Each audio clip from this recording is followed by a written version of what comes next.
Lalaki arestado dahil sa kasong murder at dalawa pang kasama nito matapos mahulian ng mga iligal na baril sa isinagawang operasyon ng Maguindanao PNP.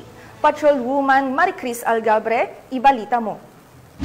Arestado ang tatlong sospek kabilang ang isang provincial top 8 most wanted person sa kasong murder at paglabag sa kasong R18591 sa isinagawang operasyon ng mga personahe ng Maguindanao del Norte PNP sa Barangay Poblacion 9, Cotabato City nito lamang ika-20 ng Oktubre taong kasalukuyan.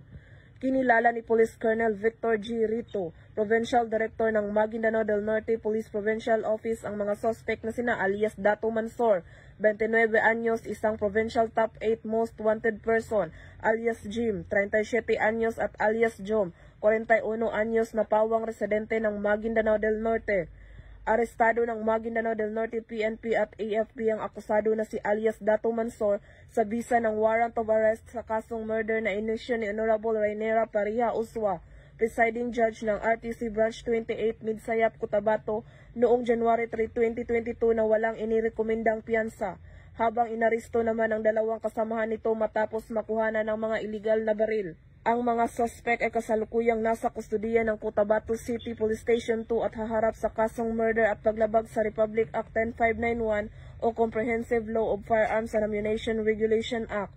Patuloy ang mga kapulisan na makipagtulungan sa iba't ibang ahensya ng pamahalaan at komunidad upang masugpo ang kriminalidad at mapanatili ang kapayapaan at kaayusan sa bayan ng Cotabato at buong Maguindanao del Norte. Mula rito sa rehiyon ng Bangsamoro, ako ang inyong PNN correspondent, Patrolwoman Maricris Algabre, alagad ng batas, tagataguyod ng balitang pulis.